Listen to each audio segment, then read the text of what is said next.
Greetings everyone, this is Jennifer from Confessions of a Kitchen Witch, and this video I'm making today actually goes along with a blog post that I just recently put up on Confessions of a Kitchen Witch.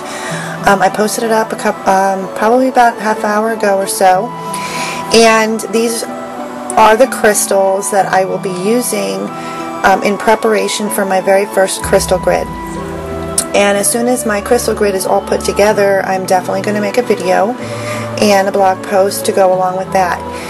And the reason for this video is to show you the crystals that I will be using to create my first crystal grid. My crystal grid is going to be, my intention for my crystal grid is self-confidence and self-love. And if anybody who's been following my blog for a while knows that my in-book dream board and other related posts have everything to do with self-confidence, self-determination, and self-love, and those are the things that I'm working on for the year 2012. And when I'm preparing for my crystal grid, there are things that I've been doing to make sure that my intentions that are going into the crystals and the crystal grid is amplified to the best of my ability. So I've been cleansing and smudging and disinfecting my surroundings. I've been using a lot of candles, and I actually have smokeless smudge spray that I just recently bought, which is right here, and it's from the Enchanted Garden by Crafts by Sandy. She's a friend of mine and a fellow blog friend, and it's great. It smells wonderful, and it does cleanse the area. And a lot of people that know me personally as well as online know that I've been taking crystal classes with Hibiscus Moon Crystal Academy, and I've already taken two crystal classes in 2 days, so now I have been just making preparations. And I'd like to share some of the crystals that I will be utilizing, which you can also find actually on my blog as well, for the meanings and the definitions of the crystals that I'll be using. Now, for my crystal grid, I originally wanted my master crystal, or I should say center crystal, to be emerald. And I soon found out that emerald actually is one of the most expensive stones to purchase, even in its raw form. So what I ended up doing was I have 6 of these emerald tumbled stones, which I got from a very nice Etsy owner. She's in England. It's called Sunny Crystals, and you can find her on Etsy. And emerald is considered the stone for successful love, and it's a stone of inspiration and infinite patience. It is a very life-affirming stone, and it holds great integrity. It is also my birthstone, which I found it to be very important to be in my crystal grid. So I have emerald. I also have, and will be using, amethyst. And most people know that I just purchased this from another Etsy shop owner, and I want to pronounce it properly. I think it's Orca 4SS Cauldron, or Orca 4KK Cauldron. Kendra Crystal Raven Rose, I believe her Facebook name is. I also wrote a review, an article about her on Ye Olde Witch's Brew magazine.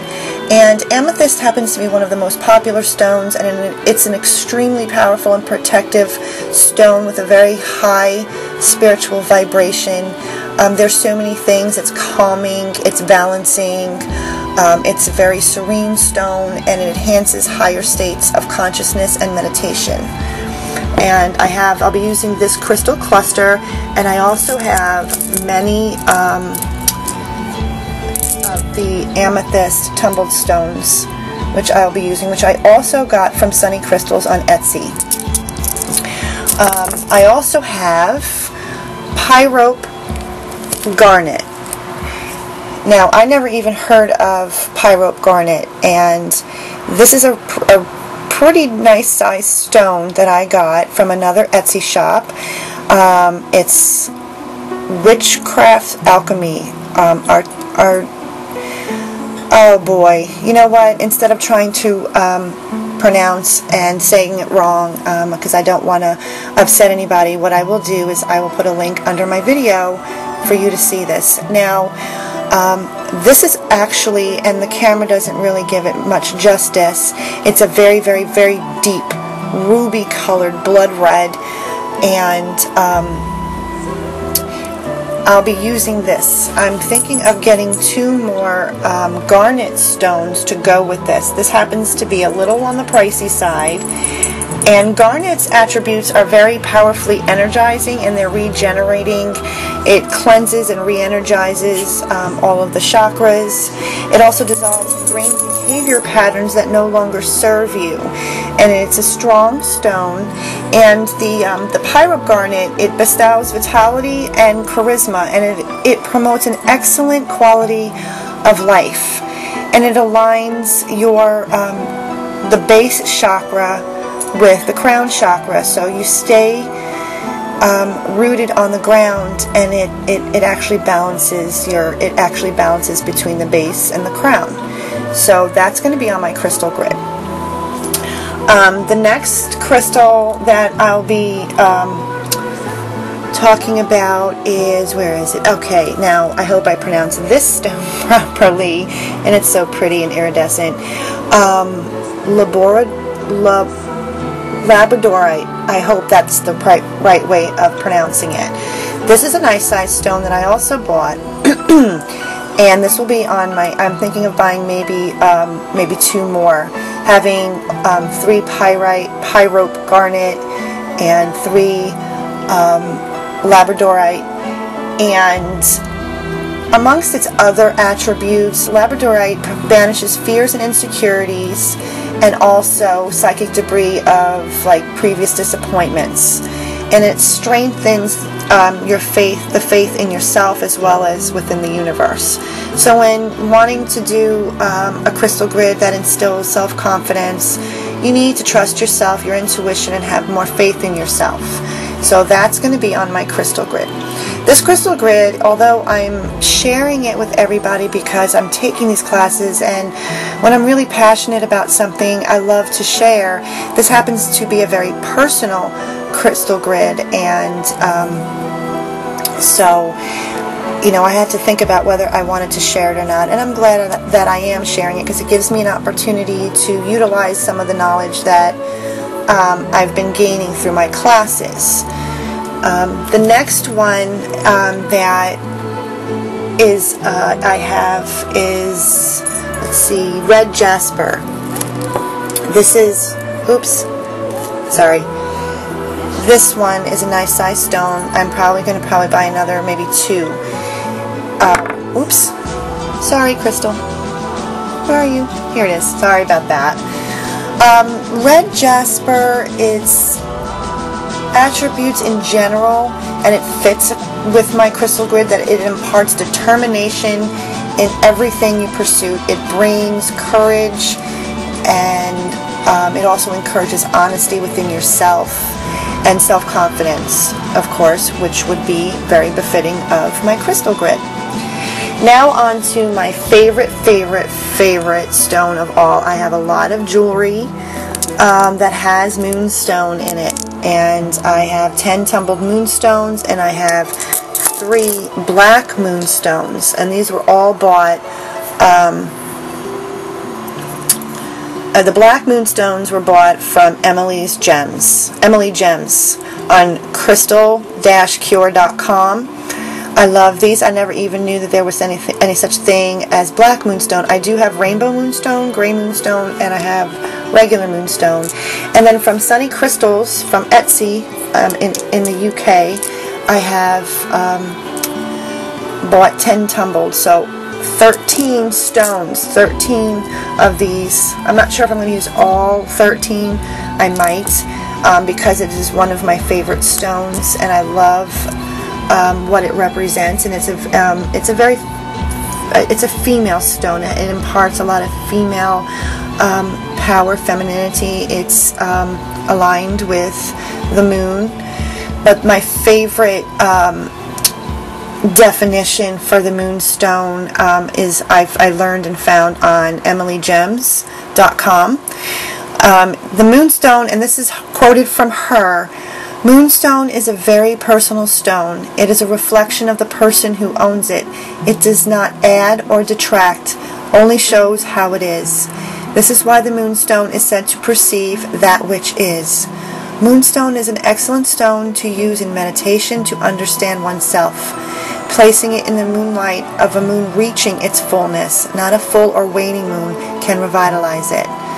I love that meaning, and not just, that's why I have my birthstone, that's why I have my emeralds, and I also have combined, with the moonstone, because for me personally, in order to work on gaining a solid sense of self-confidence, self-determination, self-discipline, self-love, the more I get to know who I am, the more I can instill those attributes of which I seek. And that is my whole goal for this entire 2012. So in all of my pursuits, whether they're personal or business related, this is what I want. I'm trying to banish my tendency to have a lot of self-doubt and trusting my intuition more. So I'm trying to instill very, clarity of mind and a very strong sense of self. So moonstone is my favorite stone. I love the way it represents, and because of what I've learned about it, it doesn't add or detract. It is a reflection on me. So the more I work on me, the more it's going to reflect. Stone is going to reflect. So it will help me in my meditations and any other pursuits that I choose to go after. And I also have hematite. I've learned hematite is a very grounding stone, and it's a very protective stone. I have 10 of these tumbled stones, and I also love it because of its confidence boosting abilities. It supports and boosts self-esteem and survivability, and it enhances willpower and reliability, and it imparts self-confidence. So this is a perfect stone for me to put in my crystal grid. And I was also thinking about, I also have, of course, my quartz crystal points. There's quite a few. I don't even know. These are the ones that are going to be going on my outer grid. I'm going to have the subgrid, which is the main grid, and then I'm going to have the outer grid with all of these. Because they're small, I decided to use all of them so it amplifies. And because I don't have my center grid, which is going to be, I'm trying to find a clear quartz crystal generator or standing point. It's one of the, I'm hoping to find at least a decent sized one. I'm also probably going to add my smoky quartz as well, somewhere in my crystal grid. I am now thinking about maybe adding peridot, citrine, and green fluorine.